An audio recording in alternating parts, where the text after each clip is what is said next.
அன்பர்களே, இன்று இந்த புத்தம் புதிய தலைப்பில் உங்கள் அத்துணை பேரையும் சந்திப்பதில் மிக்க மகிழ்ச்சி கொள்கிறேன். நாம் இன்னைக்கு பேச போகிறது ஆண்டவன் எழுதிய விதி. 12 ராசிகளுக்கான தலை விதி என்ன, பிறப்பின் ரகசியம் என்ன, எதை செய்யலாம், எதை செய்தால் நல்லது வரும், எதை செய்யக்கூடாது, தவிர்க்க வேண்டும், அதே மாதிரி அவர்களுடைய குணாதிசயங்கள் என்ன, டெஸ்டினி விதின்னு நம்ம சொல்கிறோம்.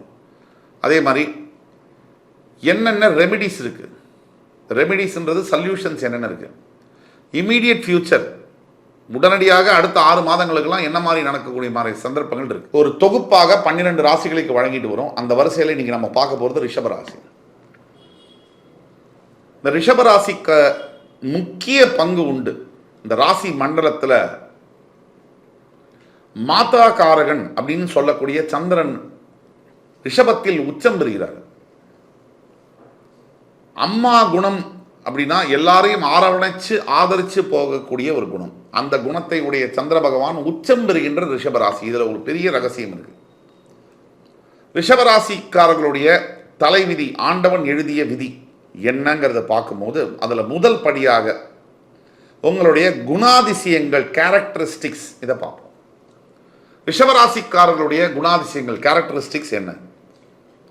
முதலாவதாக ரிஷபராசியில் பிறந்த அனைத்து இல்லை ஒரு 90% பேர் பார்ப்பதற்கு ரொம்ப அழகாக இருப்பீங்க. அது பெண்ணாக இருந்தாலும் ஆணாக இருந்தாலும் அடுத்தவர்களை கவரக்கூடிய, கவர்ச்சி தரக்கூடிய ஒரு தன்மை என்பது இருக்கும். இது ரிஷபராசியுடைய முதல். இது ரிஷபராசிக்கு சிம்பல், அதாவது ராசியுடைய சின்னம் ஒரு ரிஷபம், அதாவது பொதி மாடுன்னு சொல்லலாம். எல்லா பாரத்தையும் வாங்கி போட்டுக்கொண்டு தன் தலை மீது போட்டுக்கொண்டு வாலண்டரியாக மற்றவர்களுக்கு உதவி செய்ய வேண்டும், ஓடி ஓடி போய் உதவி செய்ய வேண்டும் என்ற எண்ணம் ரிஷபராசிக்காரர்களுக்கு கண்டிப்பாக இருக்கும். மூன்றாவதாக ரிஷபராசியில் பிறந்த நீங்கள் இந்த ஈஸியாக மற்றவங்க கிட்ட ஏமாறக்கூடிய தன்மை இருக்கும். ஒருத்தரை சும்மா சூப்பராக எளிதில் நம்புறது, அப்படி நம்பி நம்பி மோசம் போய் அவர்களாலேயே ஏமாற்றப்பட்டு அதை நினைத்து நொந்து போவதும் ஒரு விதியாக இருக்கிறது. இன்னொரு கேரக்டரிஸ்டிக்ஸ் என்னன்னு பார்த்தீங்கன்னா, படிப்பில் கொஞ்சம் ரிஷபராசி அன்பர்களில் பெரும்பாலானவர்கள் நன்றாகவே படிக்கிறார்கள், அகாடமிக்கலி சவுண்டாக இருக்காங்க. எந்த வகையிலையாவது கலைத்துறை, என்டர்டெயின்மெண்ட்டில் ஆடுவதோ பாடுவதோ மியூசிக்கோ சம்பந்தப்பட்ட ஏதாவது ஒரு கலை, பத்திரிகை துறை, சினிமா துறை, இந்த கலைகளில் ஆர்வம் இருக்கும். 64 கலைகளில் இந்த ரிஷபராசிக்காரர்களுக்கு நிறைய செலவு செய்வது என்பது ரொம்ப பிடிக்கும். ஷாப்பிங் ஃப்ரீக்குன்னு சொல்லுவாங்க. பெரும்பாலான ரிஷபராசி அன்பர்களுக்கு சில இடங்களில் பிரச்சனைகள் வரும். அது என்னங்கிறத பார்ப்போம். முக்கியமாக நம்ம பார்த்தோம்னா ரிஷபராசி அன்பர்களுக்கு எப்பவுமே சுப செலவுகள் அதிகமாக இருக்கும். அந்த இருக்கிற ஃபோனை விட்டு எக்ஸ்ட்ராவாக ஃபோன் வாங்குறது, அப்கிரேடு பண்ணிக்கிறது, மிகப்பெரிய தன் வசதிக்கு மீறிய சொத்துக்களை வாங்குவது, தன் வசதிக்கு மீறிய வாகனங்களை வாங்குவது, இதனால் வரக்கூடிய கடன் சுமைகள் இது இருக்கும்.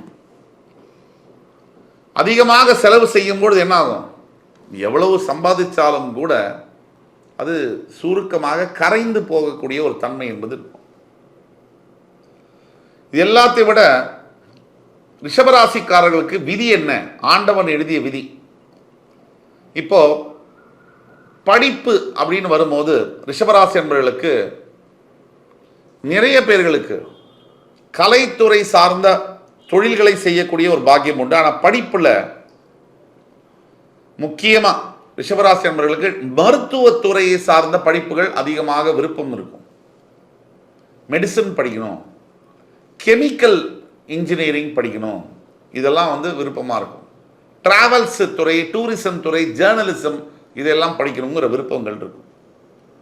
இந்த காதல்னு வரும்போது ரிஷபராசியில் ஒருத்தங்க பிறந்திருக்காங்க, ஆணாகவோ பெண்ணாகவோ இருக்காங்க. ஆனால் இது வரைக்கும் அவங்க காதலிக்கவே இல்லைன்னு சொன்னால் இந்த பிரபஞ்சமே இருக்காது. ரிஷபராசியில் பிறந்தவர்கள் ஏதாவது ஒரு நிலையில் யாரையாவது காதலிப்பது என்பது இயல்பு. ஒன்றுக்கு மேற்பட்ட காதல் விருப்பமோடோ விருப்பம் இல்லாமலோ வந்தே தீருகிறது. இது எல்லாத்துக்கும் மேலே வாழ்க்கை துணை திருமணம் அதுங்கிறத பற்றி பேசும்போது ரிஷபராசிக்காரர்களுடைய விதியானது 100% ரிஷபராசி அன்பர்களுக்கு சரியான வாழ்க்கை துணை என்பது அமைவதில்லை. பெரும்பாலான நேரங்களில் ரிஷபராசிக்காரர்களுடைய பார்ட்னர்ஸ் ஹஸ்பண்டாக ஒய்ஃபாக இருந்தால் கூட உள்ளுக்குள்ளேயே ரகசியத்தை பூட்டி வைக்கக்கூடிய பார்ட்னர்ஸாக இருப்பாங்க. வெளிப்படையாக பேசக்கூடிய தன்மை இல்லாதவர்களாக இருப்பாங்க. இல்லை போய் சொல்லுவாங்க, எதையோ மறைப்பாங்க. அது சாதாரண விஷயமாகவும் இருக்கலாம், முக்கியமான விஷயமாகவும் இருக்கலாம். ஆக ரிஷபராசி அன்பர்களுக்கு இந்த லைஃப் பார்ட்னருடைய பிரச்சனைகள் எப்போவுமே நிறைய டைவர்ஸ் பாசிபிலிட்டிஸு இதெல்லாம் விதியிலேயே வருது, பிறப்பு ரகசியமாக வருது. உங்களுடைய 7ஆம் இடம் என்பது விருச்சிக ராசி என்பதனாலும் அந்த விருச்சிக ராசிக்கு அதிபதி செவ்வாயாக வருவதனாலும் அங்கே உங்கள் ராசியில் உச்சம் பெறக்கூடிய சந்திரன் உங்கள் களத்திரஸ்தானம் 7ஆம் இடத்தில் போய் நீச்சம் பெறுவதனாலும் உங்கள் விருச்சிக ராசி என்பது காலபுருஷனுக்கு மறைவு ஸ்தானம் என்பதனாலும் உங்களுடைய லைஃப் பார்ட்னர் நாம் வாயால் சொல்ல முடியாத சில ரகசியங்களை மறைத்து வைத்திருப்பார்கள். அவங்களுடைய பிஹேவியர்ஸில் சில அன்யூஷுவலான விஷயங்கள் இருந்தே தீரும். இது குடும்பங்களில் குழப்பத்தை விளைவிக்கணுங்கிற அர்த்தத்தில் சொல்றதில்லை. உண்மையை நீங்கள் அறிய வேண்டும், அதற்கேத்தாப்புல அதை சமாளிக்க வேண்டும்ங்கிறது தான் சொல்றோம். அதே மாதிரி எவ்வளவுதான் நீங்க கடுமையாக உழைச்சு மற்றவர்களுக்காக உங்க வாழ்க்கையை வாழ்ந்தாலும் கூட ஒன்று நீங்க ஞாபகம் வச்சுக்கணும், உங்களுக்கு ஒரு பிரச்சனைன்னு வரும்போது யார் உதவி செய்யறாங்க? உங்களுக்கு ஒரு சங்கடம் வரும்பொழுது எங்க உதவி கிடைக்குது? கையில் இருக்கும்போது எல்லாருக்கும் கொடுத்துட்டு உங்களுக்கு தேவைங்கிற போது அல்லல் படுவது என்பது உங்களுடைய விதியாக இருப்பதனால் உதவி செய்யுங்க, வேண்டான்னு சொல்ல. பாத்திரம் அறிந்து பிச்சை கொடுன்னு சொல்றாங்க. யாருக்கு எப்பொழுது எப்படிப்பட்ட எந்த அளவிலான உதவியை செய்கிறோம் என்பது ரொம்ப ரொம்ப முக்கியமாக இருக்கிறது. அதற்கு அடுத்தபடியாக ரிஷபராசிக்காரர்களை பொறுத்த வரைக்கும் பெரும்பாலான இடங்களில் அண்ணா தம்பி அக்கா தங்கை உறவுகள் கை கொடுக்கும், சில இடங்களில் மட்டும்தான் கையை கடிக்கும். ஆனால் 75% பிரதர் சிஸ்டர் ரிலேஷன்ஷிப் நல்லா இருக்கும். உங்களுடைய சுயம் தனிப்பட்ட ஜாதகத்தில் தப்பா இருக்கிற பட்சத்தில் இருக்கும். இந்த வீடியோவை முழுசா பாருங்க. ஃப்ரெண்ட்ஸ், ஃபேமிலிஸ் அண்ட் ரிலேட்டிவ்ஸில் யார் ரிஷபராசியில் இருந்தாலும் கூட அவங்க இந்த வீடியோவை ஒரு முறையாவது வாழ்க்கையில் பார்ப்பது என்பது அவசியம். உங்களுக்கு ரிஷபராசிக்காரர்களாக இருக்கீங்க அப்படின்னா உங்களுடைய தனிப்பட்ட ஜாதகத்தை பார்க்கணும்னா கீழே கொடுக்கப்பட்டுள்ள வாட்ஸ்அப் நம்பரில் எங்களை தொடர்பு கொண்டு பேசும்போது ஆன்லைன் அப்பாயின்மெண்ட்டில் நாங்கள் பார்ப்போம். கண்டிப்பாக நல்ல பலன்கள், துல்லியமான ப்ரெடிக்ஷன்ஸ் கிடைக்கும். ரிஷபராசிக்காரர்களுக்கு நல்ல குழந்தைகள் பிறப்பதற்கான பாக்கியம் இயற்கையிலேயே உண்டு. உங்களுக்கு பிறக்கக்கூடிய குழந்தைகள் நல்ல புத்திமான்களாக banking, accountancy, finance related, telecommunication, IT செக்டரில் வேலை செய்யக்கூடிய பாக்கியங்களை பெற்றவர்களாக சிஏ, சார்ட்டர்ட் அக்கௌண்டன்ஸாக பிறக்கக்கூடிய வாய்ப்புகள் நிறைய இருக்கு. உங்களுக்கு பிறக்கக்கூடிய குழந்தைகள் மிகப்பெரிய புத்திசாலிகளாக இருந்தே தீருவார்கள். இந்த உலகத்தை படிப்பாங்க, பெரிய மார்க் எடுக்கணுங்கிற மாட்டாங்க. ஆனால் உலகத்தை அங்குலமாக படித்து அனுபவத்தை பெறுவார்கள். உங்கள் குழந்தைகளை பற்றி கவலைப்படுவதை தயவு செய்து நிறுத்திக் கொள்ளுங்கள். நிச்சயமாக ஒரு நாள் உங்கள் குழந்தைகள் மிகப்பெரிய திறமைசாலிகளாக, மிகப்பெரிய சாதனையாளர்களாக உருவெடுத்து உங்கள் முன்னால் வந்து நிற்பார்கள். உங்கள் ராசியில் 3 நட்சத்திரங்கள் வருகிறது: கிருத்திகை, ரோகிணி, மிருகசீரிடம். அதாவது சுக்கிரனுடைய வீட்டில் சூரியன், சந்திரன், செவ்வாயுடைய நட்சத்திரங்கள்.